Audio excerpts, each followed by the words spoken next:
Kisah Kanamata. Kanamata adalah umat awam berbakti, murid Sang Buddha. Anaknya yang bernama Kana telah menikah dengan seorang pemuda dari desa lain.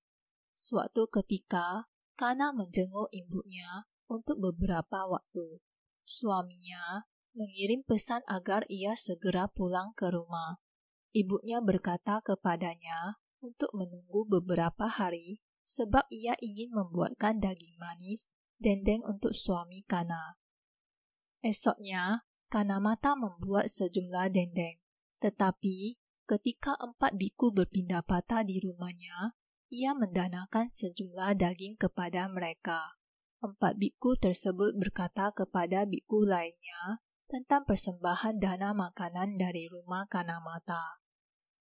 Kanamata sebagai pengikut dan murid Sang Buddha mempersembahkan dendengnya kepada para biku yang datang satu persatu. Pada akhirnya, tidak ada yang tersisa untuk Kana dan ia tidak dapat pulang ke rumahnya pada hari itu. Hal yang sama terjadi pada 2 hari berikutnya. Ibunya membuat sejumlah dendeng.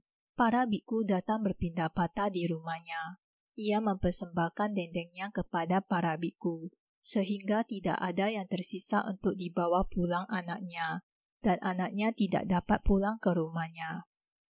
Pada hari ketiga, suaminya mengirimkan pesan untuknya, pesan yang merupakan suatu peringatan keras. Jika ia tidak pulang ke rumah esok hari, maka suaminya akan menikah dengan wanita lain. Tetapi pada esok harinya, Kana tetap tidak dapat pulang ke rumahnya, sebab ibunya mempersembahkan semua dendengnya untuk para biku. Peringatan keras tadi menjadi kenyataan. Suami Kana menikah dengan wanita lain. Kana menjadi tidak senang terhadap para biku. Ia beranggapan bahwa mereka yang menjadi gara-gara suaminya menikah lagi. Seringkali, ia mencaci maki para biku, sehingga para biku akhirnya menjauh dari rumah Kanamata. Mendengar perihal Kana, Sang Buddha pergi ke rumah Kanamata. Di sana, Kanamata mempersembahkan sejumlah bubur nasi. Setelah menyantap persembahan itu, Sang Buddha menemui Kana dan bertanya kepadanya, apakah para biku menerima apa yang diberikan atau yang tidak diberikan kepada mereka? Kana menjawab bahwa para biku menerima apa yang diberikan kepada mereka dan menambahkan bahwa mereka tidak bersalah, saya yang salah. Jadi, ia mengakui kesalahannya dan kemudian memberi hormat kepada Sang Buddha.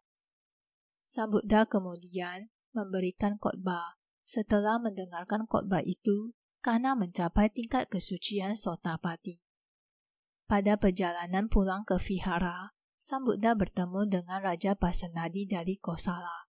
Beliau mengatakan perihal Kana dan sikapnya yang tidak baik terhadap para biku. Raja Pasenadi berkata kepada Sang Buddha agar dapat mengajarkan kebenaran, Dhamma kepadanya. Sang Buddha menjawab, ya, saya telah mengajarkan Dhamma kepadanya, dan saya juga telah membuat ia menjadi kaya dalam kehidupan mendatang. Kemudian, Raja Pasenadi berjanji kepada Sang Buddha untuk membuatnya kaya dalam kehidupan sekarang. Raja mengirimkan orang-orangnya untuk menjemput Kana dengan tandu. Ketika Kana tiba di istana, Raja mengumumkan kepada para menterinya, siapa yang dapat memberi kesenangan hidup kepada anakku Kana, silakan merawatnya. Salah seorang menteri dengan sukarela mengadopsi Kana sebagai anaknya, memberinya kekayaan dan berkata kepadanya, kamu boleh memberikan dana sebanyak yang kamu suka. Setiap hari, Kana memberikan persembahan dana kepada para biku di 4 pintu kota.